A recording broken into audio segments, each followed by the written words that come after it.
Olá, queridos. Estamos aqui para mais momentos de reflexão e o Senhor tem nos abençoado, tem falado conosco, tem nos animado através da sua poderosa palavra.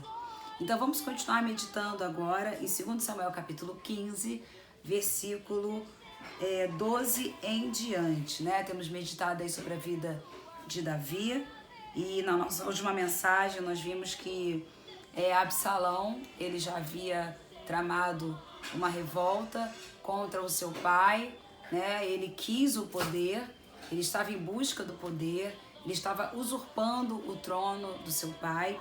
E nós paramos na semana passada, né? Na última vez que nós falamos aí, ou melhor, no domingo, no versículo 11. Nós vimos que alguns homens foram com Absalão sem saber de nada, né, sem saber de tudo que estava acontecendo acerca daquela trama de Absalão para usurpar o trono do seu pai. Então nós falamos sobre o tema Não Caia em Ciladas. Essa canção que estamos ouvindo ao fundo chama-se Seja Um, da Fernanda Brum, e essa canção fala sobre a decepção.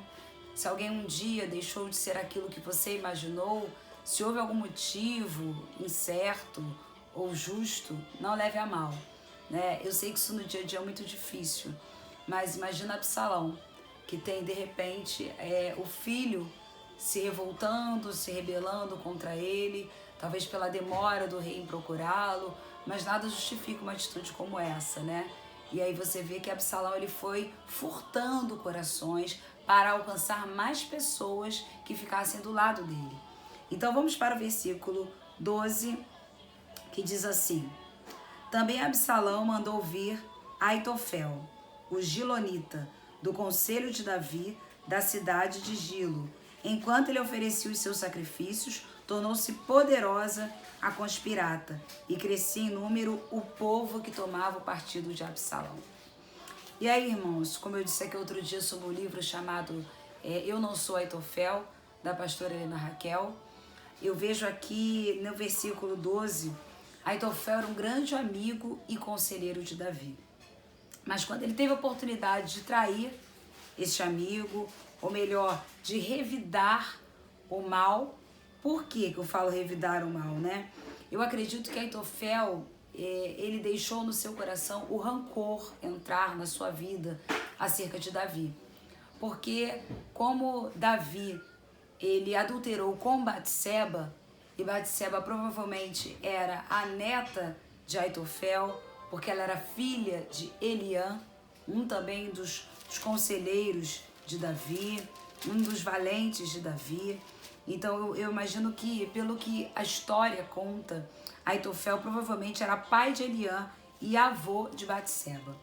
Com o adultério em relação a Batseba, eu vejo que Aitofel permitiu que o seu coração gerasse um rancor, uma raiva, uma mágoa acerca de Davi. Então, na primeira oportunidade que ele teve em trair Davi, em deixar ali o cargo de ser o seu conselheiro fiel, Aitofel correu para o lado de Absalão. Você vê que no versículo 12, Absalão mandou vir Aitofel. Por quê? Porque provavelmente Absalão sabia desse desafeto, dessa decepção de Aitofel com Davi. E tem muitas pessoas que aproveitam momentos de fragilidades, né, para muitas vezes tentar conquistar ou furtar o teu coração, né, para causar uma grande revolta, uma grande rebelião. Então eu vejo que Aitofel, quando teve essa oportunidade de trair o amigo, ele fez. O versículo 13 diz assim: Então veio um mensageiro a Davi dizendo: Todo o povo de Israel segue decididamente a Absalão. Com o tempo, a Bíblia diz que todo o povo de Israel já estava seguindo não a Absalão, mas eu digo aqui a rebelião de Absalão, né? Eu estou aqui querendo também conjecturar.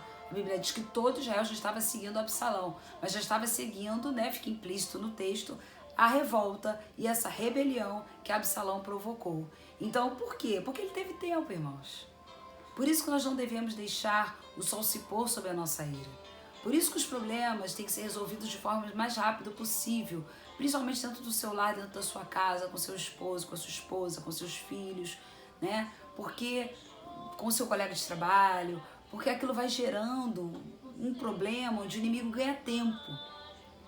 Você pensa bem, foram 4 anos com Absalão furtando os corações na porta do palácio do rei. Quando ele vai para Hebrom e se declara rei, cada vez mais ele foi ganhando seguidores.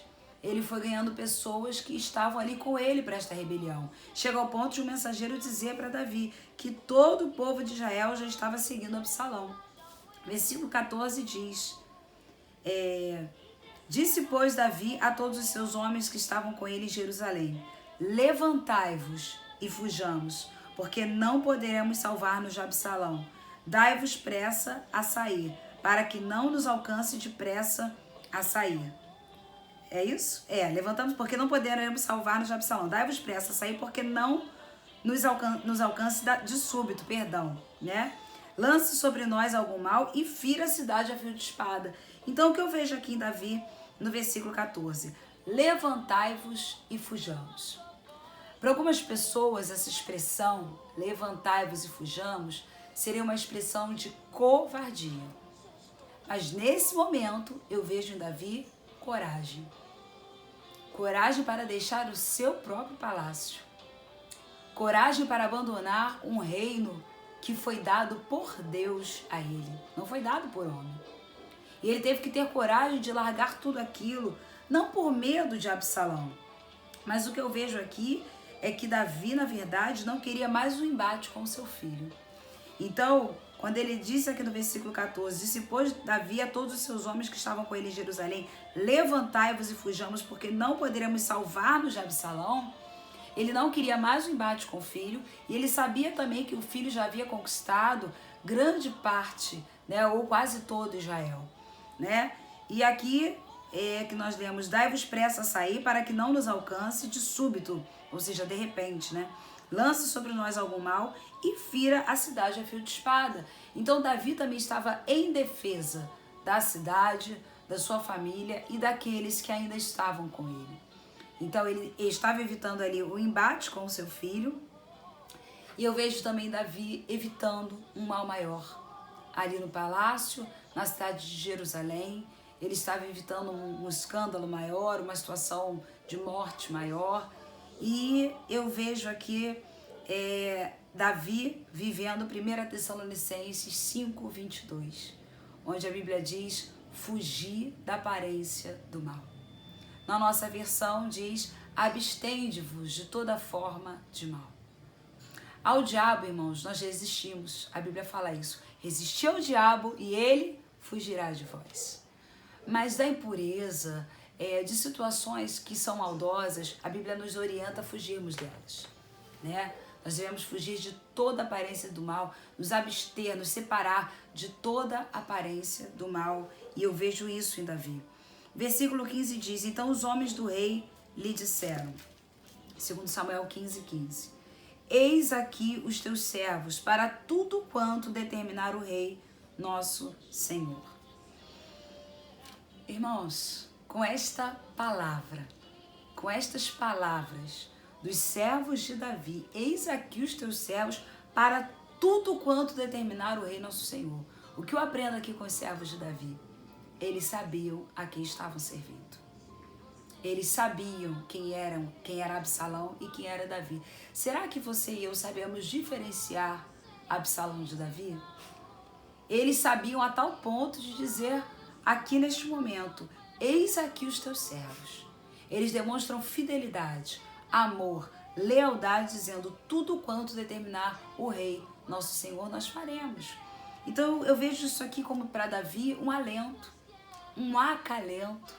Era um abraço de Deus neste momento de alguém que não era nem da família, né? De um grupo de servos que não se renderam à revolta de Absalão, de pessoas que estavam ali para auxiliá-lo.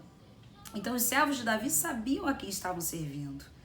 Aí o versículo 16, nós vemos assim, saiu o rei e todos os de sua casa o seguiram. Deixou, porém, o rei 10 concubinas para cuidarem da casa. Aqui nós vemos mais uma vez a fidelidade dos servos de Davi, porque também se tornou um encorajamento não somente para ele, mas para toda a sua casa. Você vê que no versículo 16, então, junto com o rei, a família de Davi foi com ele, ou seja, nem toda a família de Davi se corrompeu. A Bíblia fala no versículo 16 que saíram todos os de sua casa e os seguiram. E o rei deixa agora 10 concubinas para cuidarem do palácio, para cuidarem da casa real, né? 10 mulheres que estavam à disposição de Davi, ele deixa como mulheres de confiança para cuidarem da sua casa. Mas tudo isso tinha um propósito profético, né? A Bíblia já falava sobre isso que ia acontecer com Davi. O profeta Natan falou para Davi que isso iria acontecer com ele. É um assunto que nós veremos mais à frente. Mas nesse momento que me chama a atenção é que Davi ainda conquistou a sua casa, ao ponto de todos os da sua casa seguirem a ele. Versículo 17 diz: tendo, pois, saído o rei com todo o povo após ele, pararam na última casa. Então, após deixar Jerusalém, Davi e a família real pararam na fronteira leste da cidade. Por isso que a Bíblia fala que eles pararam na última casa, antes de atravessar o Cedron, né? Depois você vai ver isso lá no versículo 23, para permitir que seus guarda-costas, melhor dizendo, passassem adiante e inspecionassem a área. Olha o cuidado que eles tiveram com Davi. Eles param na última casa, que é o versículo 18, que é onde vamos parar hoje, diz: todos os seus homens passaram ao pé dele, também toda a guarda real e todos os geteus, 600 homens que o seguiram de Gate, passaram adiante do rei. A necessidade de fugir do palácio era imediata, para que mais pessoas não sofressem com aquela rebelião, para que mais mortes não houvessem, para que mais tragédias na família real não acontecessem, quem sabe até de um filho matar o pai, ou de um pai matar o próprio filho. No entanto, antes que os aliados de Davi saíssem em fuga ele os reuniu para fazer uma análise da situação e planejar o próximo passo. Mas sabe o que eu acho lindo aqui no finalzinho do versículo 18? A Bíblia diz que eram 600 homens dos geteus. Quem eram os geteus? Eram soldados filisteus. E quando eu falo filisteu, você lembra de quem? Do gigante Golias. Ou seja, um geteu era natural de Gate, que era uma cidade filisteia de onde era Golias. A cidade de Golias. Olha como são as coisas, né? Alguém que já foi o teu inimigo, o teu grande inimigo um dia, né? Um grande gigante que se levantou para afrontar Israel. Davi vence aquele gigante e agora, no momento de fuga, Davi tem com ele 600 geteus. 600 homens filisteus, né? Que Davi havia recrutado durante a sua estadia em Gate. Isso está lá em 1 Samuel 21, do versículo 10 ao versículo 15. Ou seja, eles eram seguidores originais de Davi. Desde o início, eles seguiam a Davi e não se apartaram no momento difícil. Eu quero dizer para você que Deus ainda levanta pessoas fiéis para estarem ao seu lado. Deus levanta pessoas para segurarem a tua mão e dizer: você vai conseguir, você vai passar por mais essa luta, você vai enfrentar esta enfermidade, você vai vencer essa adversidade, você vai vencer este desemprego, você vai vencer esta depressão.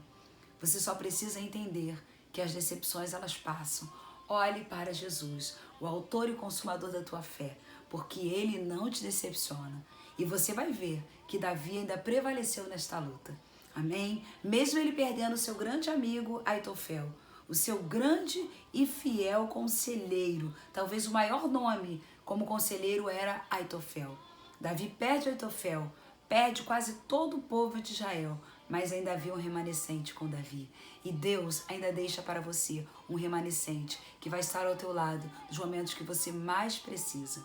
Amém? Eu quero orar por você neste momento, que você possa ter o seu coração neste momento limpo, que você possa neste momento ter o seu coração transbordante de paz e de confiança, e que Deus levante geteus para estarem ao seu lado no momento da guerra, da luta e da adversidade, para que eles possam te encorajar, para que eles possam servir para a tua vida como a guarda real, protegendo você, a sua casa, a sua família, protegendo a sua fé, em nome de Jesus. Amém? Vamos orar ao Senhor. Senhor, nosso Deus, nosso Pai. em nome de Jesus.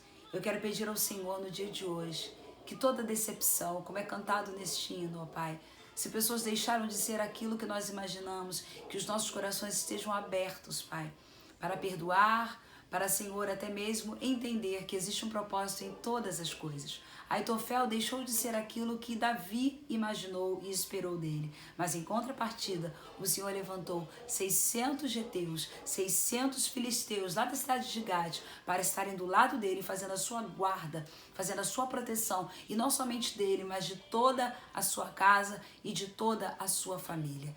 Encoraja-nos, Senhor, e levante vidas para permanecerem ao nosso lado, nos ajudando, nos encorajando. Que nós recebamos de Ti nesta noite a Tua paz e a Tua bênção. Em nome de Jesus. Amém e amém. Amém, queridos? Que Deus abençoe a tua vida, que Deus encoraje a tua vida no dia de hoje e que você receba a bênção do Altíssimo em nome de Jesus. Até o próximo momento de reflexão e que Deus abençoe a todos.